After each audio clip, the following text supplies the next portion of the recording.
আজকের গল্প প্রথম দেখা। বালি স্টেশনের 2 নম্বর প্ল্যাটফর্মে সবে তারকেশ্বর লোকাল এসে থেমেছে। স্টেশনের চত্বরটা প্রায় এক পৃথিবী ভিড়ে দেখতে দেখতে ছেয়ে গেল। অনিরুদ্ধ তার কাঁধের ছোট্ট ব্যাগটা থেকে কলমটা বের করে প্যাসেঞ্জারদের টিকিট চেক করতে ভিড়ের মধ্যে মিশে গেল। আর তার প্রথম প্রশ্নটার সম্মুখীন হতে হলো লেডিস কামরা থেকে বেরিয়ে আসা লাল রঙের চুড়িদার পরা বছর 25 মেয়েটিকে। এই যে দেখি আপনার টিকিটটা।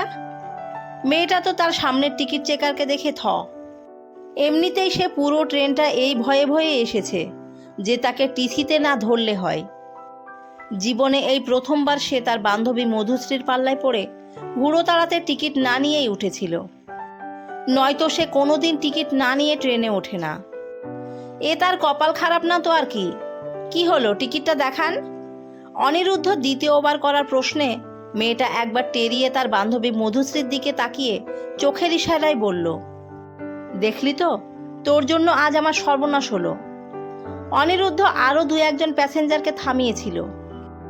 ততক্ষণে তাদের টিকিটগুলো চেক করে জলদি ছেড়ে দিয়ে সে তৃতীয়বার মেয়েটিকে একই প্রশ্ন করতে মেয়েটি এবার মুখ খুলল, আসলে আমাদের টিকিট নেওয়া হয়নি, ট্রেনটা এসে গিয়েছিল, প্লিজ ছেড়ে দিন না। এই দেখুন, আমি রোজ টিকিট কেটেই যাতায়াত করি। ওসব সবাই বলে, দুজনেরই টিকিট নেই তো দিন 540 টাকা ফাইন। এত টাকা সত্যি আমাদের কাছে নেই, কেনাকাটি করে সব শেষ। আমি কি করতে পারি বলুন তার জন্য? একটু দেখুন না, 100 দিতে পারবো বড় জোর। যা ফাইনের চার্জ সেটাই আপনাদের দিতে হবে, নয়তো টাকার ব্যবস্থা করুন। কিছু কি করা যায় না? মানে আমরা সত্যিই পারবো না। আমিও পারবো না ম্যাডাম, চলুন অফিসে নিয়ে যাই আপনাদের, সেখানে যা বলার বলবেন। না না প্লিজ, এমন করবেন না, দেখছি আমরা। মেয়েটা তখন তার বান্ধবীর দিকে ফিরে গলা নামিয়ে তাকে বলল, তোর কাছে কত হবে দেখ না, অফিসে নিয়ে গেলে কেস খেয়ে যাব। দুজনের কাছের টাকা একত্রিত করে মোট 210 টাকার মতন হলো। আর তারা সেটাই অনিরুদ্ধর দিকে বাড়িয়ে দিয়ে বলল, এতটাই হয়েছে, এটা নিয়ে ছেড়ে দিন আমাদের। অনিরুদ্ধ দেখল মেয়েটির চোখে মুখে কেমন যেন একটা ভয়ের রেখা তৈরি হয়েছে। বয়স অনুপাতে মেয়েটি যেন বেশ বাচ্চাই, নয়তো আজকালকার মেয়েরা কোথায় আর এমন হয়। তাই একবার ভাবলো যে ওদের ছেড়ে দেয়, আবার ভাবলো তার কাজ তাকে তো করতেই হবে। তাই সে সেই মেয়েটার চোখে চোখ রেখে তার কথাটা বলতে যাবে কি তার মাথাটা গেল একটু ঘেটে। অমন সুন্দর টানা নিষ্পাপ দুটো চোখের দিকে তাকালে যে কোনো অতীতে প্রেমে না পড়া পুরুষ মানুষই হারিয়ে যেতে বাধ্য। অনিরুদ্ধর অবস্থা সেই মুহূর্তে তাই হলো। তাও সে যথাযথ নিজেকে শান্ত করে বলল, ওখানে গিয়ে বসুন, ভাবুন কি করবেন, টাকাটা কিন্তু পুরোটাই দিতে হবে। অগত্যা সেই মেয়েটি আর মধুশ্রী দুজনের নিজেদের মধ্যে এটা ওটা বলতে বলতে প্ল্যাটফর্মের একটা বসার জায়গায় গিয়ে দুজনে বসলো। তারা কিভাবে টাকার ব্যবস্থা করবে সেটা নিয়ে আলোচনা জুড়েছে। আর এদিকে অনিরুদ্ধ ডিউটি করতে করতে ওদের আর চোখে নজর রাখছে ওরা চলে টলে যাচ্ছে কিনা। যদিও অনিরুদ্ধর নজর মধুশ্রীর দিকে সেভাবে পড়ছে না, পড়ছে সেই মন কেড়ে নেওয়া মেয়েটার দিকে বারবার। কিছু তো একটা ব্যাপার আছে সেই মেয়েটার মধ্যে, নইলে সেই কেন?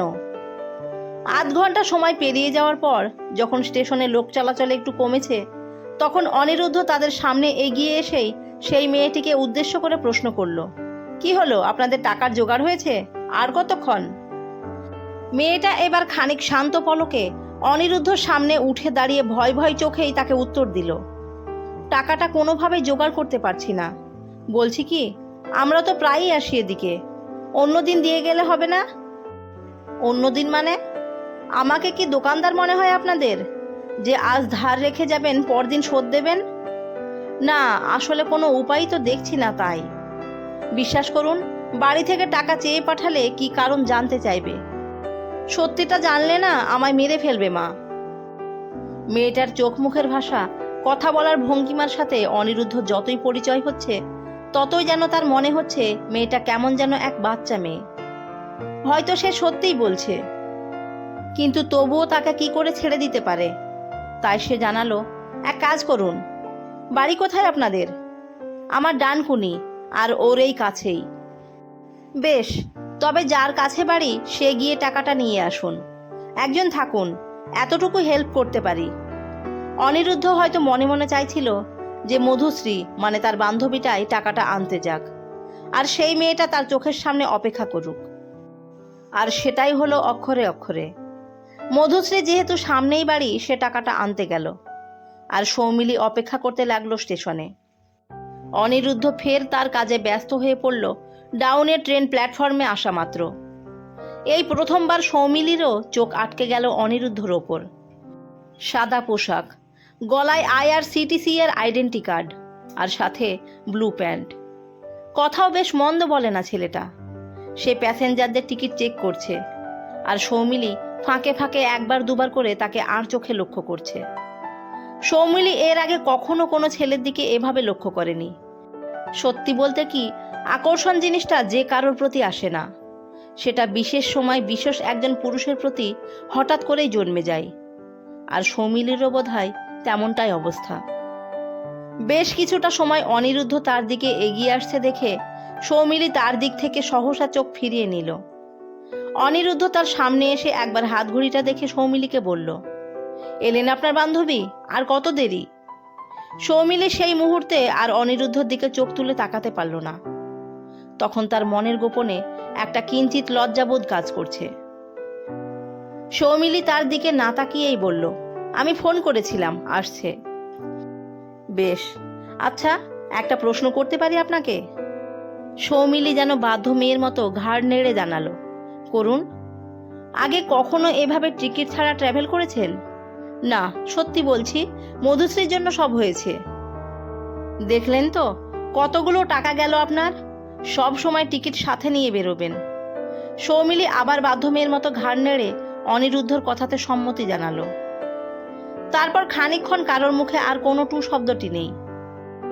অনিরুদ্ধরও তখন কোনো কাজ নেই, তাই সে কি করবে এই ভেবে অস্থির হচ্ছে। আর ওদিকে সৌমিলি মনে মনে চাইছে অনিরুদ্ধ তাকে আবার কিছু প্রশ্ন করুক। এই সব দ্বিধাদ্বন্দ্বের মাঝে পড়ে অনিরুদ্ধই ফের একটা কথা না বলে থাকতে পারল না। এদিকের লাইনে কি রোজের যাতায়াত? মানে প্রশ্নটা করছি এই কারণে যে মান্থলি করিয়ে নিলে তো আর সমস্যা থাকে না। অনিরুদ্ধর করা প্রশ্নটা কানে আসা মাত্রই সৌমিলি যেন একেবারে উত্তর দিতে প্রস্তুতি ছিল। সে বলল, উত্তরপাড়া কলেজে যাই, তবে রোজ তো যেতে হয় না, তাই। আচ্ছা, বলে অনিরুদ্ধ মুহূর্ত থেমে তাকে কি যেন ফের জিজ্ঞেস করতে যাবে কি মধুশ্রী এসে হাজির তাদের মাঝখানে। অনিরুদ্ধ ঠোঁটের কথা ঠোঁটেই চাপা পড়ে থেকে গেল। মধুশ্রীর থেকে ফাইনের টাকাটা নিয়ে অনিরুদ্ধ যখন তাদের ফাইন বুকে স্লিপে সাইন করাচ্ছে, তখন অনিরুদ্ধ চোখে পড়ল মেয়েটা তার সুন্দর হাতের লেখায় নিজের নামটা লিখল, সৌমিলি সেন। নামটাও কেমন করে যেন অনিরুদ্ধর মনে ধরে গেল। ফাইন মিটিয়ে তারা দুজন যখন সেই প্ল্যাটফর্ম ছেড়ে সামনের দিকে এগিয়ে যেতে লাগলো, তখন অনিরুদ্ধ নিজের অজান্তেই যেন সৌমিলি চলে যাওয়ার দিকে চেয়ে রইল, আর ভাবছিল হয়তো সৌমিলি একবার তার দিকে ফিরে তাকাবে। যদিও হলোও সেটাই।